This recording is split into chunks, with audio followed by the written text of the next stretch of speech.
"Shut your mouth, Caleb, or you'll never see another morning," Jed hissed, his voice razor-sharp. Behind Caleb, the cattle snorted, restless, and Amos, the old bull, stepped closer to the fence, a human shield, his eyes boring into Jed. The locket and bloody scarf in Caleb's pocket burned with the truth of Eliza Thornton, a truth that could spark a deadly duel. 100 yards away, Sheriff Dalton's posse closed in, their hooves shaking the ground. Caleb had seconds to decide: betray the memory of a murdered woman or face death in the presence of his loyal flock. A cry tore through the air. "Pa, stop it!" as Jed's son Tommy stumbled out of the sagebrush, tears streaming down his face. "I saw what they did to her." The tension was like a fuse, every second threatening to burn the farm down in a storm of gunfire. The cattle wouldn't drink. For nigh on 40 years, Caleb Warwick had watched his herd trudge down to the river that cut through his ranch like a silver vein through the earth, their hooves kicking up dust as they drank deep from its clear waters. But this morning, under a blazing sun that turned the Wyoming grasslands to gold, his 50 head of cattle stood stock still at the river's edge, their heads low, snorting and pawing the ground as if the water itself had turned against them.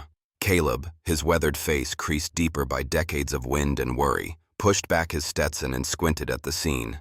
His oldest steer, Amos, a broad-shouldered beast with a coat the color of rusted iron, let out a low bellow and backed away, his dark eyes fixed on the river with a fear Caleb had never seen in all their years together. Something was wrong, deeply, gut-twistingly wrong.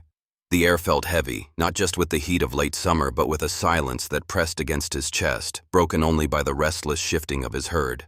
Caleb's boots crunched on the dry grass as he walked toward the riverbank, his shadow stretching long across the parched earth. The water looked as it always had, sparkling over smooth stones, catching the sunlight in a way that made it seem alive. But Amos bellowed again, a sound that carried the weight of a warning, and the other cattle followed his lead, clustering near the split-rail fence a good 20 yards from the water's edge. Their ears flicked nervously, their tails swishing as if chasing off an invisible threat. Caleb's heart thudded, not from the heat, but from the certainty that his animals sensed something he couldn't. He'd been a rancher long enough to know cattle didn't spook without cause. Their instincts had guided him through blizzards, stampedes, and lean winters when he was a younger man driving herds across the open range. If they wouldn't drink from this river, there was a reason, and it wasn't one he could ignore. Caleb knelt by the bank, his knees creaking from years of hard living, and scooped a handful of water. It was cool, clear, with no trace of the foulness he half expected. He brought it to his nose, inhaling deeply. Nothing but the clean mineral scent of the river, fed by a spring high in the hills that had never failed his family since his granddaddy staked this land. Yet when he glanced back at his herd, they'd backed even farther away, their hooves stirring up clouds of dust as they pressed against the fence.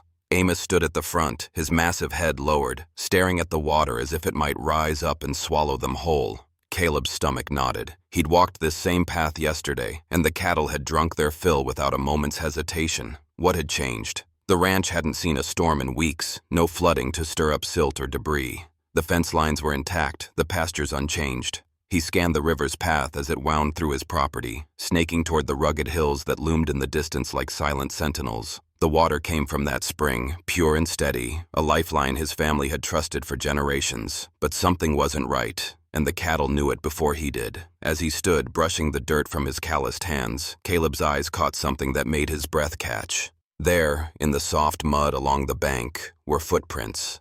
Fresh, deep, and not his own. They weren't from his cattle either.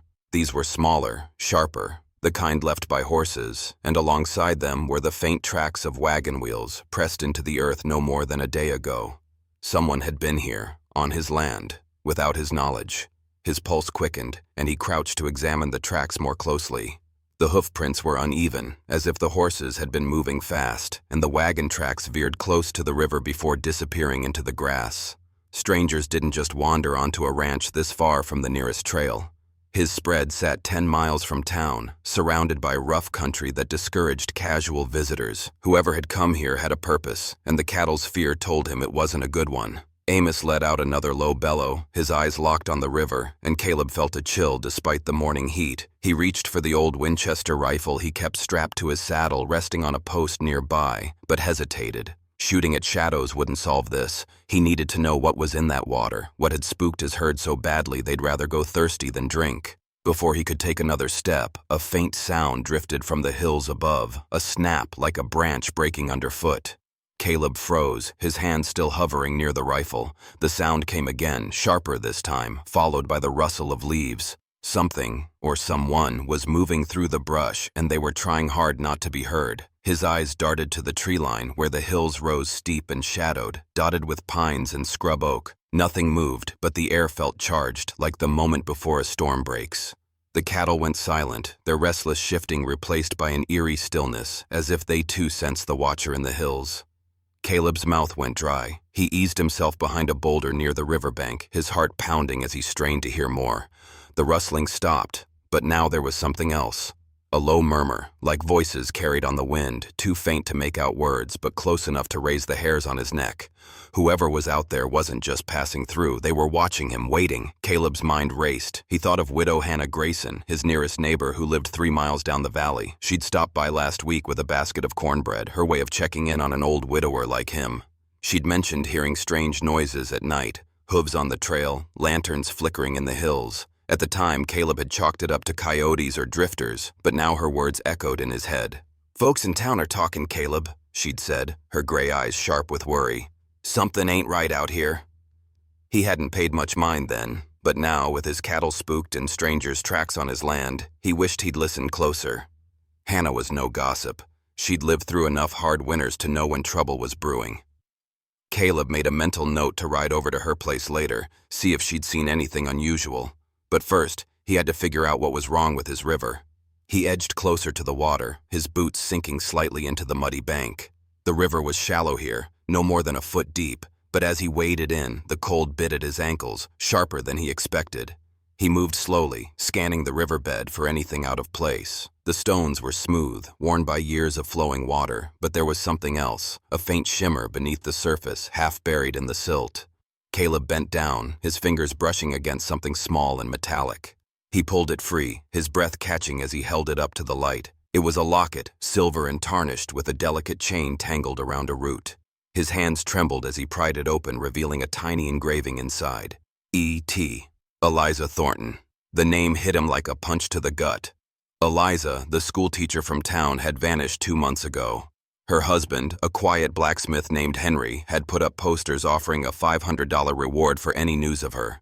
Folks said she'd likely run off with a traveling salesman, but Caleb had met Eliza once at a church social. She wasn't the running kind. She had kind eyes and a laugh that made you feel like you'd known her forever. If her locket was here, in his river, something terrible had happened. Caleb's throat tightened as he slipped the locket into his pocket, his fingers brushing against the worn leather of his vest. He glanced back at Amos, who stood rigid by the fence, his ears pinned back as if he knew what Caleb had found. The other cattle clustered behind him, their eyes wide with the same fear that now churned in Caleb's chest. He wanted to believe it was a coincidence. Maybe Eliza had dropped the locket during a ride, but the footprints and wagon tracks told a darker story. Someone had used his river to hide something, and his cattle had sensed it before he did. He took another step upstream, his boots splashing softly, when another sound stopped him cold, a low, deliberate creak like a saddle shifting under weight. It came from the hills, closer now, maybe 100 yards away. Caleb crouched low, his hand finally closing around the rifle. His eyes scanned the tree line, catching a flicker of movement, a shadowed figure, too far to make out details, but definitely there, watching him from the ridge. His heart hammered as he realized he was alone, exposed, with only his cattle and his rifle between him and whatever danger lurked in those hills. The figure didn't move, but Caleb felt its gaze like a weight on his shoulders. He backed toward the boulder, keeping his eyes on the ridge. The cattle snorted softly, their fear mirroring his own. He thought of Hannah again, her warning about strange noises, and wished he'd asked her more. He thought of Amos, whose instincts had never led him wrong, and wished he could understand what the old steer was trying to tell him. Most of all, he thought of Eliza Thornton, whose locket now burned a hole in his pocket, a silent plea for justice from a woman who could no longer speak. Caleb's hands shook as he gripped the rifle, his mind torn between riding to town for the sheriff and staying to protect his land. The nearest town was a good 10 miles away, a half-day's ride, and if he left now, whoever was watching might slip away, or worse, come for him. He needed answers, and the river held them, whether he was brave enough to find them or not. As he stood there, the sun climbing higher and casting sharp shadows across the ranch, a new sound reached him, the crunch of gravel under boots, coming from the direction of his ranch house. Caleb turned, his rifle half raised, and saw widow Hannah Grayson walking toward him, her gray hair tied back and her face set with purpose. She carried a basket, likely more of her cornbread, but her eyes were sharp, scanning the riverbank as if she sensed the same unease that gripped him. "Caleb Warwick," she called out, her voice steady but tinged with worry. "Your cattle look like they've seen a ghost. What's got 'em so riled up?" Caleb hesitated, the locket heavy in his pocket. He trusted Hannah. She'd been a friend to his late wife, Sarah, and had a knack for seeing through nonsense, but he wasn't sure how much to tell her. Not yet. "Something's off with the river," he said carefully, his voice low. "They won't drink, and I found tracks that don't belong." Hannah's eyes narrowed, and she stepped closer, her gaze flicking to the hills. "I told you, Caleb. Something ain't right out here. I heard horses last night moving fast, and this morning my dog wouldn't stop barking toward your land." Caleb's chest tightened. If Hannah had heard something, it wasn't just his imagination. The figure in the hills, the tracks, the locket, it was all connected, and the cattle knew it first. As he opened his mouth to reply, another snap echoed from the ridge, louder this time, and Amos let out a bellow that made Hannah jump. Caleb's eyes locked on the hills, where the shadowed figure had vanished, leaving only the rustle of leaves and the weight of a secret that threatened to swallow his ranch whole. Caleb Warwick stood by the river, the weight of Eliza Thornton's locket burning in his pocket like a coal. The sun had climbed higher, baking the Wyoming grasslands in a haze of heat, but the chill in his bones lingered. The shadowed figure he'd glimpsed in the hills was gone, melted into the pines and scrub oak, but its presence hung over the ranch like a storm cloud. His cattle, still clustered by the split-rail fence, snorted and shifted, their eyes darting toward the river they refused to touch. Amos, his old steer, stood rigid, his massive head lowered as if guarding the herd from an unseen predator. Widow Hannah Grayson lingered nearby, her basket of cornbread forgotten on the ground, her sharp eyes scanning the ridge where Caleb had seen the figure. "You sure it was a man up there?" she asked, her voice low, as if afraid the hills might hear. Caleb nodded, his throat tight. "Someone was watching. Didn't want to be seen." Hannah's lips pressed into a thin line, her weathered hands gripping the hem of her apron. "I don't like this, Caleb. Not one bit. You find anything else besides those tracks?" He hesitated, his fingers brushing the locket through his vest.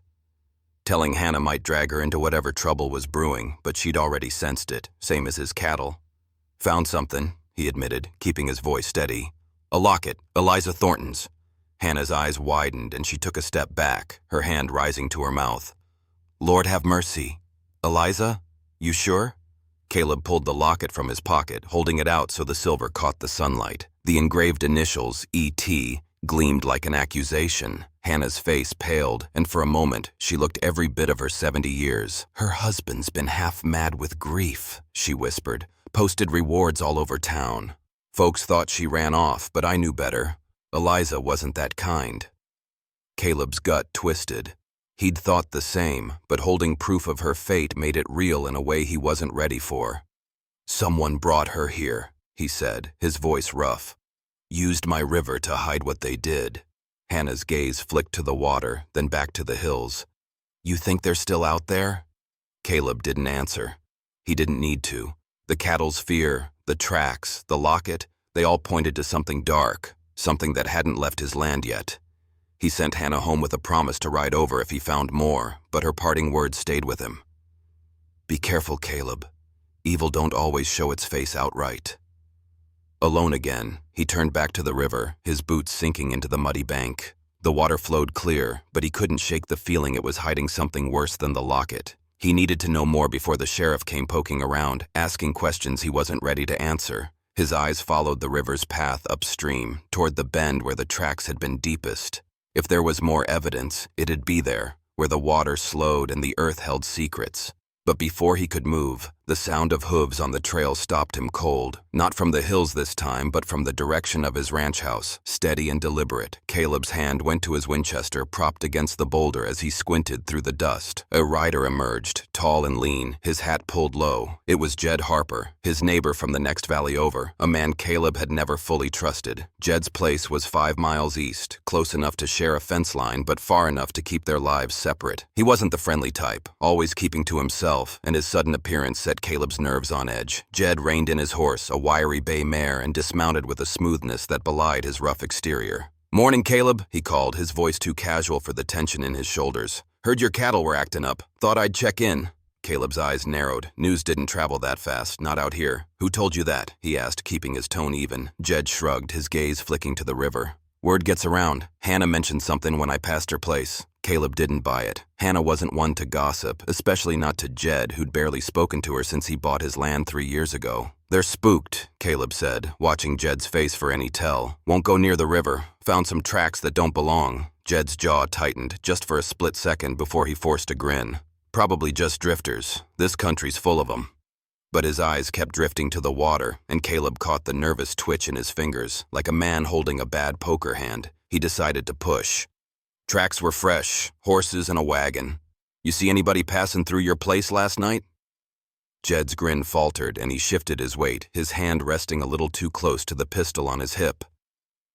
"Can't say I did. Been busy with my own herd. You know how it is."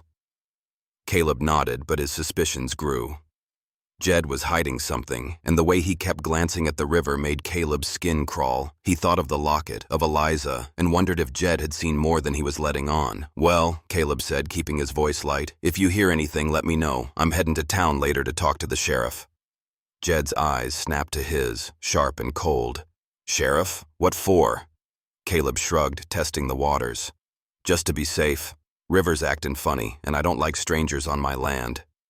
Jed's face went still, like a man caught in a lie, but before he could respond, a new sound cut through the air, a boy's voice, high and urgent, calling from the trail. "Pa! Pa, you out here?"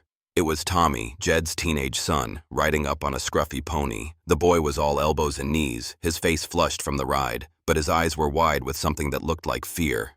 Jed's expression hardened. "Go home, Tommy," he snapped. "This ain't your business." But Tommy didn't move, his gaze flicking to Caleb, then back to his father. "I need to talk to you, Pa. Now." Caleb caught the tremor in the boy's voice, and his heart sank. Tommy knew something, and whatever it was eating him alive. Jed muttered a curse and pulled Tommy aside, their voices low but heated. Caleb couldn't make out the words, but he saw the boy's hands shaking, his eyes darting toward the river like it held a ghost. When Jed finally sent Tommy back toward their ranch, the boy shot Caleb a look, half warning, half plea, that made his blood run cold. Jed turned back, his face a mask of forced calm. "Kids," he said with a laugh that didn't reach his eyes, "always making a fuss over nothing." But Caleb wasn't fooled. Something was tearing at Jed, and Tommy's fear only confirmed it. He decided to let it lie for now, but he wasn't done with Jed Harper. "Appreciate you stopping by," Caleb said, his tone polite but firm. "I'll let you know if I find anything else." Jed nodded, his eyes lingering on the river one last time before he mounted his horse and rode off, the dust trailing behind him like a bad omen. Caleb waited until he was out of sight before turning back to the river. The sun was dipping toward late afternoon, casting long shadows that seemed to stretch toward the water like accusing fingers. He knew he couldn't wait any longer. If there was more to find, he had to do it now, before night fell and whoever was watching came closer. He waded back into the river, the cold water biting at his legs as he moved upstream toward the bend where the tracks had been deepest. The locket was only the beginning. He felt it in his bones. The cattle's fear, the stranger in the hills, Jed's nervousness. It all pointed to something buried in this river, something that could ruin more lives than Eliza's. As he rounded the bend where the river curved around a gnarled cottonwood, he saw it, a patch of disturbed earth along the bank, the dirt freshly turned and scattered with clumps of grass. Someone had dug here, and not long ago. The air carried a faint, sickening smell, sweet and heavy, like meat left too long in the sun. Caleb's stomach churned. He'd smelled that before years ago during the war, when bodies lay unburied in the fields. His hands shook as he knelt by the bank, his eyes catching something else in the water, a scrap of fabric caught on a submerged branch, fluttering like a trapped bird. He reached down, his fingers trembling as he pulled it free. It was a scarf, silk, stained dark with something that wasn't mud, blood. The realization hit him like a kick from a mule. This wasn't just a locket or a lost trinket. This was murder, hidden in his river, and the cattle had known it all along.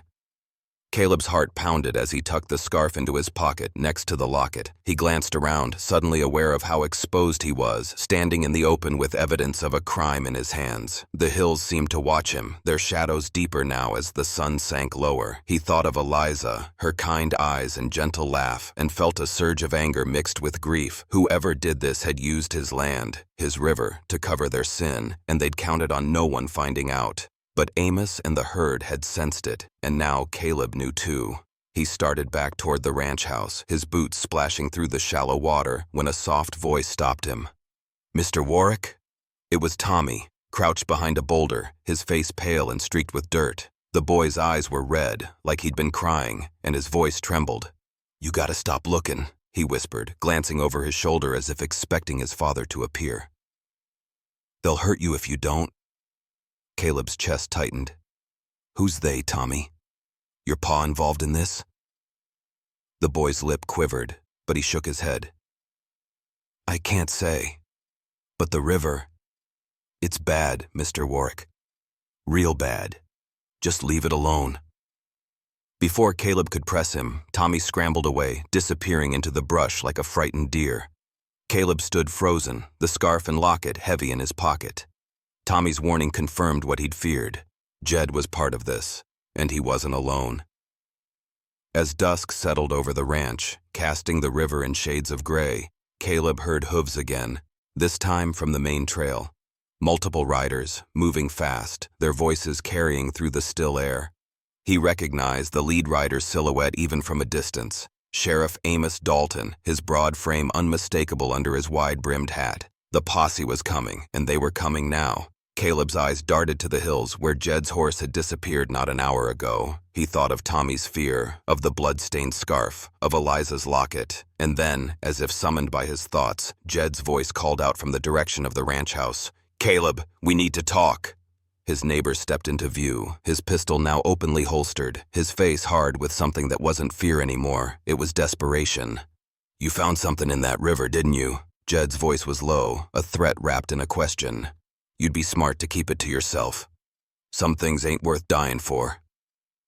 Caleb's hand tightened on his rifle as the posse's hooves grew louder, closing the distance.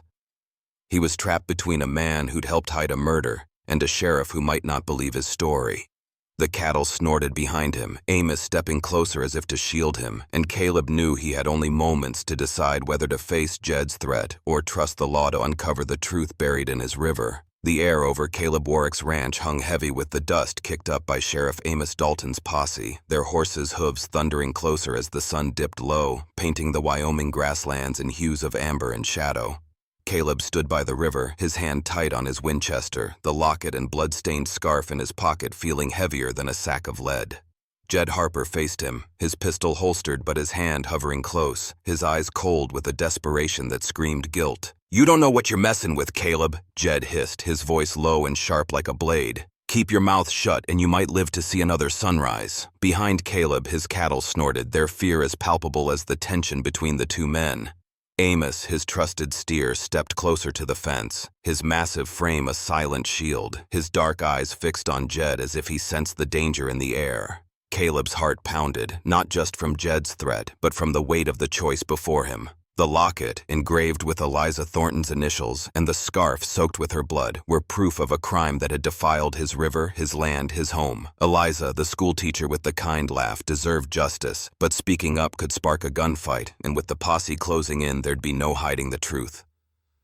Caleb's gaze flicked to the trail, where Sheriff Dalton's broad silhouette led a group of 10 riders, their rifles glinting in the fading light. He had moments to decide, trust the law or bow to Jed's threat. The cattle's restless shifting seemed to urge him forward, as if Amos and the herd were begging him to honor the warning they'd given when they first refused the river's water. Caleb's chest tightened with a mix of fear and resolve. He'd spent 40 years on this land, trusting his animals' instincts through storms and droughts. Now they were telling him to act, and he couldn't ignore them any longer. "Jed," Caleb said, his voice steady despite the tremor in his hands. "You're part of this, ain't you? What happened to Eliza?" Jed's face twisted, a flash of guilt breaking through his hard mask. "You don't get it, old man. She stuck her nose where it didn't belong, asked questions about things bigger than her. I didn't kill her, but I didn't stop it neither. The admission hit Caleb like a fist, raw and unfiltered. Jed's eyes darted toward the approaching posse, and his hand twitched closer to his pistol. You say one word to Dalton, and you're done. Accidents happen out here. A fall in that river, a spooked horse. Nobody'd blink twice. Caleb's blood ran cold, but Jed's threat revealed a crack in his armor. He needed Caleb silent, which meant he wasn't ready to draw. Not yet. The posse was close now, less than 100 yards, and Caleb could make out the sheriff's weathered face, his keen eyes scanning the scene.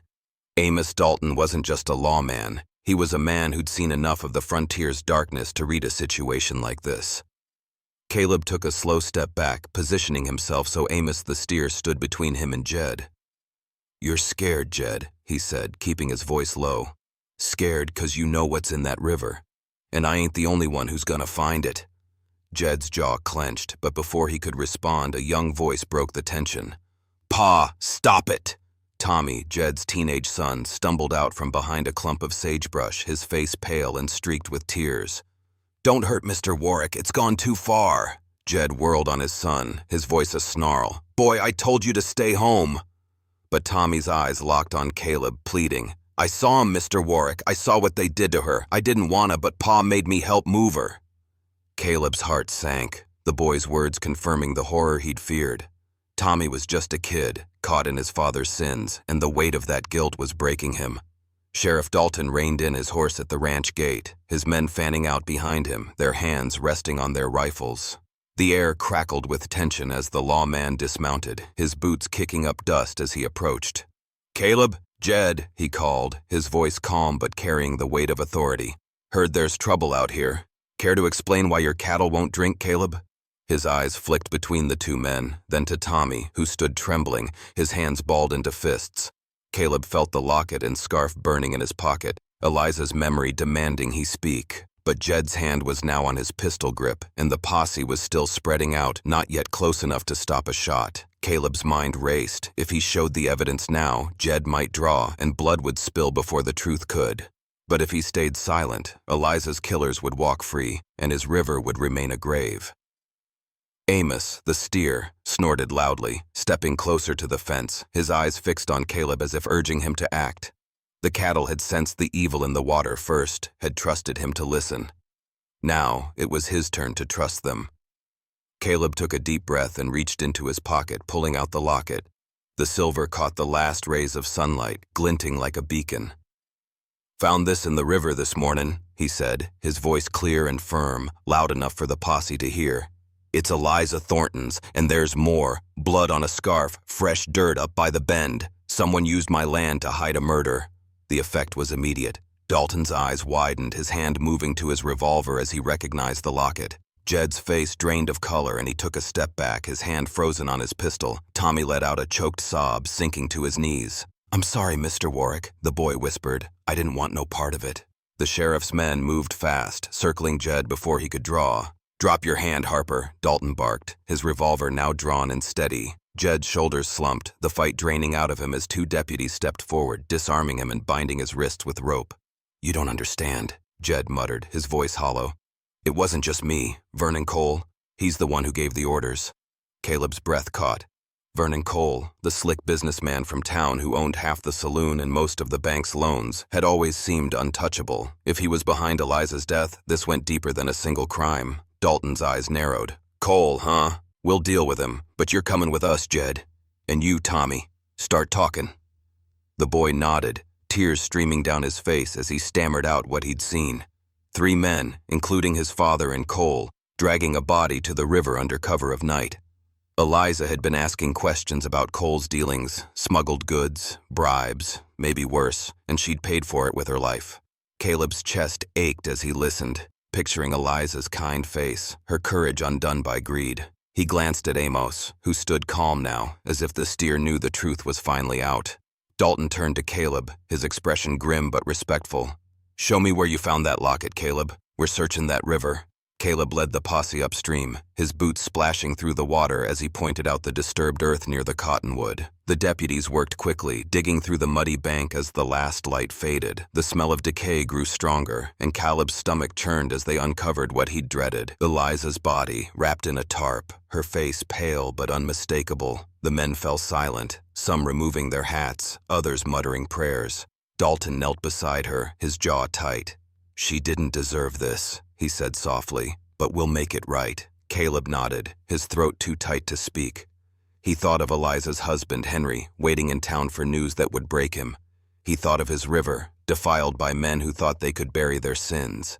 And he thought of his cattle, who'd known the truth before anyone else. As the deputies carried Eliza's body back to the wagon with care, Dalton clapped a hand on Caleb's shoulder. "You did right, Warwick. Could have kept quiet, but you didn't. That took guts." Caleb managed a nod, his eyes on the river, now free of its terrible secret. "Wasn't just me," he said. "My herd knew first. They wouldn't drink till it was safe." By the time the posse left, taking Jed and a weeping Tommy to town, night had fallen over the ranch. Caleb stood by the river, the stars reflecting on its surface like a promise of renewal. The cattle, led by Amos, approached the water for the first time in days, their hooves steady as they drank deep, the sound of their lapping a quiet hymn of healing. Caleb stroked Amos's flank, his calloused hand resting on the steer's warm coat. "You tried to tell me, didn't you, old friend?" he murmured. Amos snorted softly, nudging Caleb's shoulder as if to say he'd done his part. The investigation that followed shook the town to its core. Jed's confession led to Vernon Cole's arrest, along with 2 hired men who'd helped carry out the killing. Cole's web of corruption, smuggling, extortion, and worse, unraveled under the sheriff's scrutiny, and the town mourned Eliza with a funeral that drew every soul for miles. Caleb attended, standing quietly at the back, the locket now in Henry's hands, a small comfort for a man who'd lost everything. As Caleb rode home, the river flowed clear again, its waters cleansed of the darkness that had poisoned it. He thought of his late wife, Sarah, who'd loved this land as much as he did, and felt her presence in the gentle ripple of the current. The cattle had trusted him to listen, and he'd honored that trust, just as he'd honored the memory of a woman he barely knew but would never forget. On quiet evenings, when the Wyoming stars burned bright, Caleb stood by the river, listening to its song, and felt a peace that only came from doing what was right.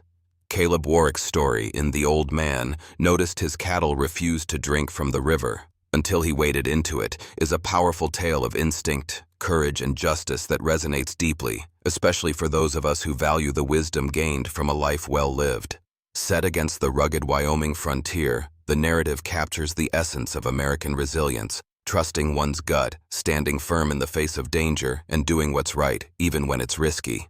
Caleb's bond with his cattle, particularly Amos, reminds us that animals often sense truths we overlook. Their refusal to drink from the tainted river was a warning Caleb heeded, teaching us to listen to the subtle signs around us, whether from nature, loved ones, or our own instincts. In our fast-paced world where distractions abound, this story urges us to slow down and trust those quiet nudges that something isn't right. The emotional weight of Caleb's journey, his fear, anger, and resolve as he uncovered Eliza Thornton's murder, mirrors the struggles we face when confronting injustice. His decision to reveal the locket and scarf, despite Jed's threats, reflects a core American value, standing up for what's right, no matter the cost.